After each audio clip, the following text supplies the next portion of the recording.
Good morning, students. Welcome in the class 7th. As we all know that we are watching our video of subject science, maths, and in our previous video, मतलब हमने इसके पहले video में we had seen practice set 35, and let's start our next portion, that is equation in one variable. इसके बाद हम लोग जो नया पोर्शन देखने जा रहे हैं वो है हमारा इक्वेशन इन वन वेरिएबल। तो यहाँ पे कुछ सॉल्व द फॉलोइंग इक्वेशन दिए बेटा, मतलब यहाँ पे पहला इक्वेशन है x+7 is equal to 4, second है 4p is equal to 12, third है m-5 इज इक्वल टू 4, और fourth number equation is t/3 is equal to 6। जो स्पीड से मैंने इसे पढ़ा हुआ है उसी स्पीड से आपको इसको पढ़ना भी आना बहुत जरूरी है बेटा, ठीक है।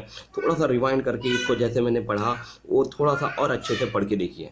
तो ये इक्वेशन को अब हम लोग को सॉल्व करना इसलिए जरूरी है क्योंकि इसी इक्वेशन के आधार पर आपका प्रैक्टिस सेट 36 आपको दिया गया है, और इन इक्वेशंस को सॉल्व कैसे करते हैं ये आपको पता होना बहुत जरूरी है, ठीक है। तो प्रैक्टिस सेट 36 में ये जो आपको कुछ क्वेश्चंस आपको दिए गए हैं, इन क्वेश्चंस को आपको करके देखना है। तो इसलिए हम लोग तो हमें ये इक्वेशन सॉल्व करने हैं। जैसे कि लास्ट वीडियो में हमने ये यहाँ पे हमारा प्रैक्टिस सेट 35 कंप्लीट किया था, ठीक है।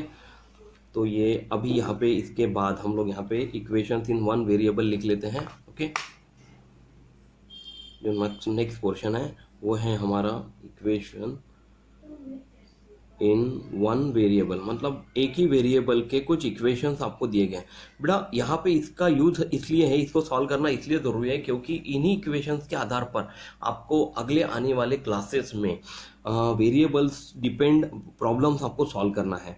तो ये प्रॉब्लम्स आपको सॉल्व करना आना बहुत ज़रूरी है बेटा, इसलिए आप वीडियो पूरा देखिए और इसे करके मुझे पर्सनली प्लीज़ सेंड करिए। बहुत कम स्टूडेंट्स मुझे सेंड कर रहे हैं, आपको भी ये आने चाहिए, इसलिए मैं आपको ये सॉल्व करके बता रहा हूँ।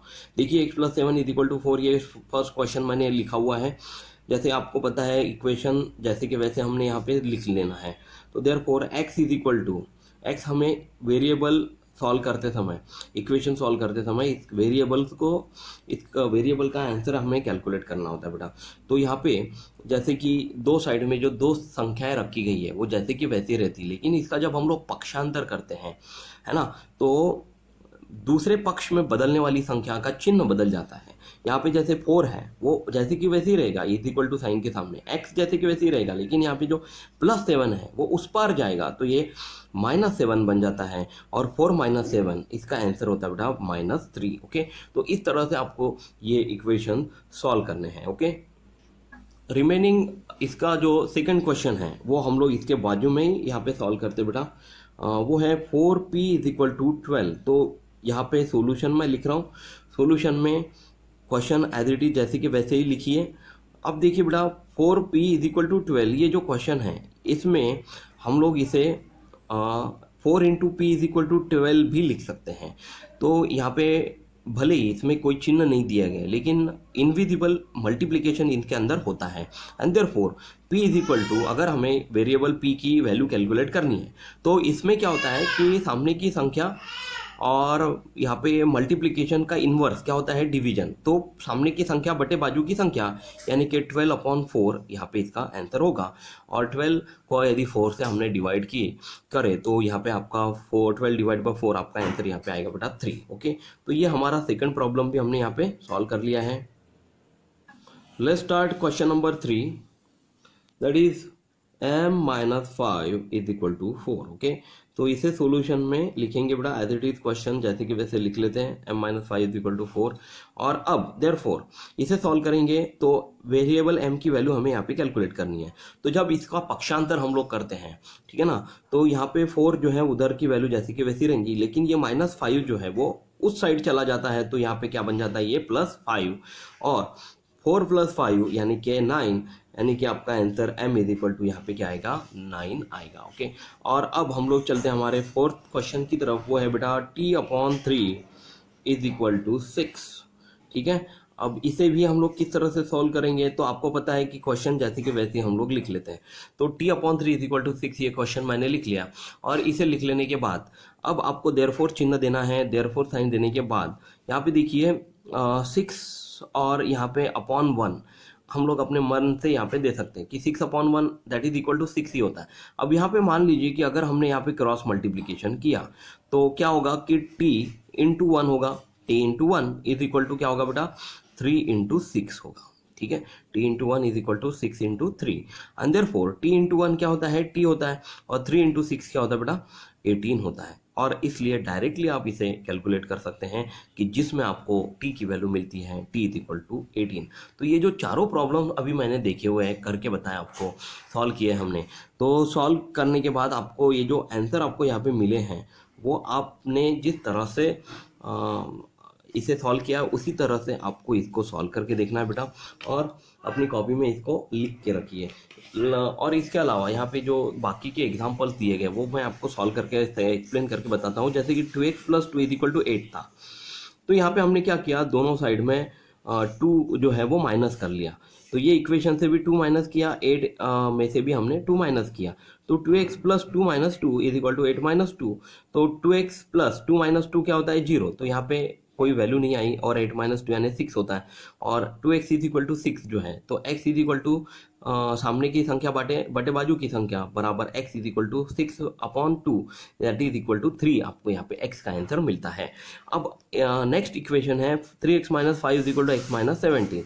तो इसमें भी हमने क्या किया बेटा कि दोनों साइड में 5 माइनस एक्स इसमें हमने प्लस कर दिया, तो 3x माइनस 5 के साथ प्लस 5 माइनस एक्स किया, और x माइनस 17 के साथ प्लस 5 माइनस एक्स किया, तो इसमें प्लस 5 और माइनस 5 क्या होता है 0 हो जाता है, और 3x माइनस एक्स यानी कि आंसर आएगा आपका यहाँ पे 2x आएगा, और यहाँ पे x minus x get cancel, यानी कि वो x वेरिएबल से x वेरिएबल अगर माइनस करे तो 0 आता है, और minus 17 plus 5 is equal to minus 12। तो 2x is equal to minus 12 को सॉल्व करते समय x is equal to minus 12 upon 2 यानी x is equal to minus 6, ये आपका आंसर आता है। लेकिन इसे और अच्छे से सिंपल तरीके से भी सॉल्व किया जा सकता है, लेकिन आपको यहाँ पे जो टेक्स्ट बुक में जो मेथड दी गई है वो आपको समझने की कोशिश करना है, इससे भी आपको सॉल्व करना आना चाहिए बेटा।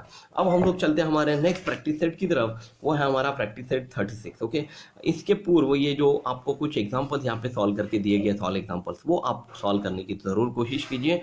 तो अब हम लोग प्रैक्टिस सेट 36 स्टार्ट करते हैं, जिसमें फर्स्ट एग्जाम्पल हम लोग कॉपी में लिखते हैं। तो देखिए यहाँ पे प्रैक्टिस सेट 36 हमने लिखा हुआ है, जिसमें फर्स्ट प्रॉब्लम हमने लिखा हुआ है कि simplify in bracket 3x minus 11y minus in another bracket 17x plus 13y and choose the right answer। मतलब हमें क्या करना है कि यहाँ पे जो वैल्यू दी है बेटा, इसे सॉल्व करके जो इन 4 ऑप्शन में से राइट आंसर होगा उसे हम लोग को टिक करना है। तो इसे सॉल्व करेंगे हम लोग। सॉल्व करने के लिए हम लोग को क्या करना है कि जो इक्वेशन आपको दिया गया है वो हम लोग डायरेक्टली लिखेंगे in bracket 3x minus 11y bracket complete minus 17x plus 13y bracket 13x plus 17x plus 13y। इस इक्वेशन को हमने यहाँ पे लिख लिया है। अब हम लोग जब इसे सॉल्व करते बेटा, तो हम लोग सॉल्व करते समय क्या करेंगे कि ये जो ब्रैकेट के बाहर जो यहाँ पे माइनस चिन्ह दिया गया है, ये माइनस चिन्ह से ये ब्रैकेट के अंदर इसे अप्लाई करके सिंप्लीफाई करके इसे लिखते हैं।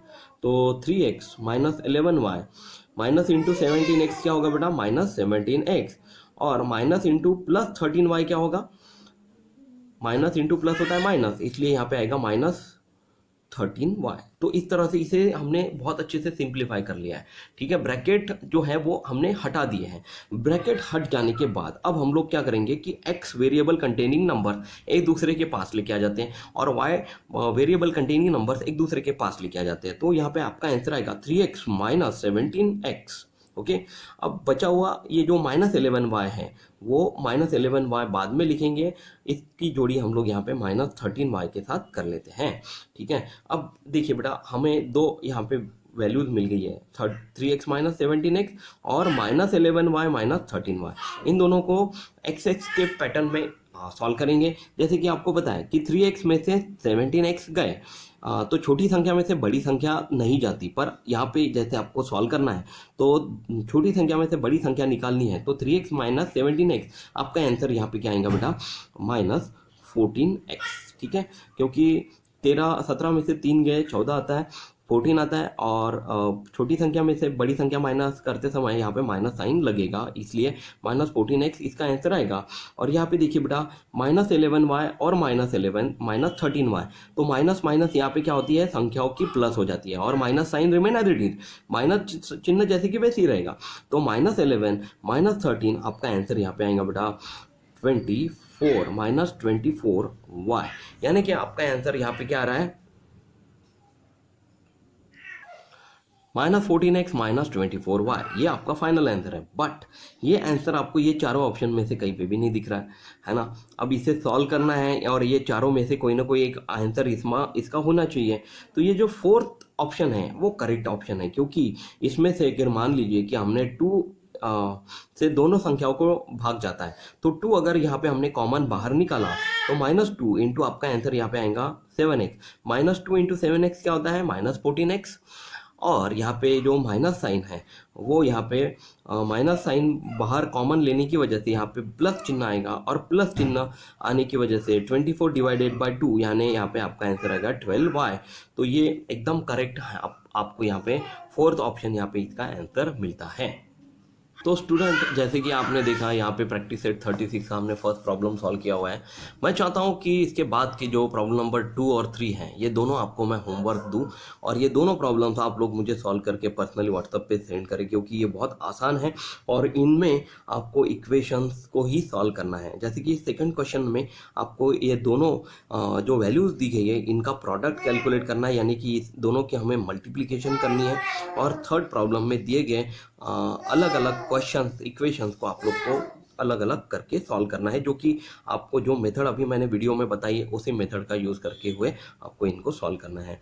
तो जो पोर्शन आज मैंने आपको पढ़ाया हुआ है वो आपको ठीक से ध्यान से करके देखना है और उसकी प्रैक्टिस करनी है और दिए गए प्रॉब्लम को सॉल्व करना बेटा। इसी के साथ अगले वीडियो तक आप लोग मुझे पर्सनली ये व्हाट्सएप पे सेंड करेंगे, ये आशा करते हुए इस वीडियो को मैं समाप्त करता हूँ। Thank you class, take care, bye.